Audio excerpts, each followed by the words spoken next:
So, hi everyone. I'm gonna go through a quick demo that shows off all of the features that Kush has already shown you, and then maybe a couple of things here and there. So, one of my favorite stories to start with is uricase, just because uricase breaks down uric acid, which can be a side product if you're doing chemotherapy. So, it's a potential therapeutic to help you mitigate some of the side effects of chemotherapy. And as some of you have already found out, one of the cool things about our copilot is you can actually use a mix of languages. So I can use a little bit of Chinese, I can ask for a uricase, and then I can mix it up with some English as well to find something that's a uricase with length between 100 and CCC, which is Roman numeral for 300. And with the power of AI, we can interpret this correctly, and they'll bring up a bunch of uricase proteins with length between 100 and 300.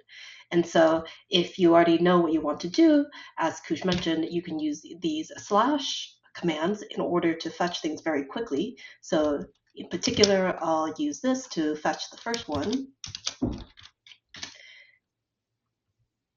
And this is extra speedy just because instead of folding the sequence, it'll go ahead and pull it from the AlphaFold database if it exists.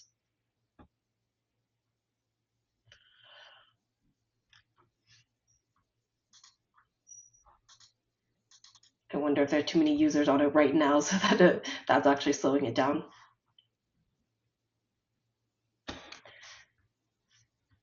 There it goes. And so here's the protein, but as we've seen before, it's hard to know where you want to redesign this.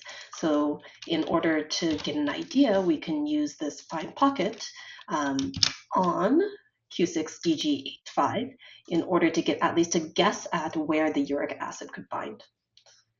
So AF2 bind is built on AlphaFold 2 from Sergei Chinnikov.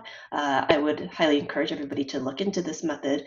It's good for trying to locate pockets in a protein of interest. And in a moment, you'll see that, here we go, we have it colored such that red is where the likely pockets are. And we have a nice little table down here that has the entire protein ranked ordered by the residues that are most likely to bind. So it's around 182 in this case. And so we can redesign this protein. And as we've shown before, if you wanted to redesign but you forgot some of the input parameters, now our model tries to pick that up and help you out and says, oh, look, here are some of the other inputs that you probably forgot to specify. So the first thing we'll do is adjust this range to be maybe around 180 to cover that region. We can get 1, 2, or 3 results. This is limited on purpose at the moment. Let's just pick one for speed, and then we can play with the temperature. I'll set it to 1.1, which is relatively low for now, and then we can add features if we wanted to. In this case, I'm going to add urate metabolic process because we want to break down uric acid. And if you'll notice right here, the prompt in the box has been automatically filled out based on the information you put in here so that you can get an idea of what you would want to type in directly, and then you can go ahead and hit run on that. And so this does run our 310 proprietary model, the older version at this point. The new one is under training. And it will go ahead and go into this particular region, add this particular feature, and then add a temperature of 1.1, right? Figure out how conservative it wants to be in terms of recommending mutations there. And here we go. Took about 16 seconds. Here's our newly designed protein.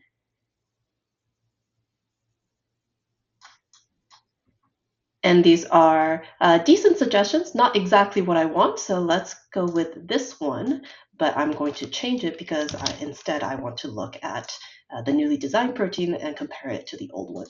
So we can go ahead and run that. For those of you who have seen this before, the compare calls a bunch of little tools where we look at metrics on the sequence as well as the structure.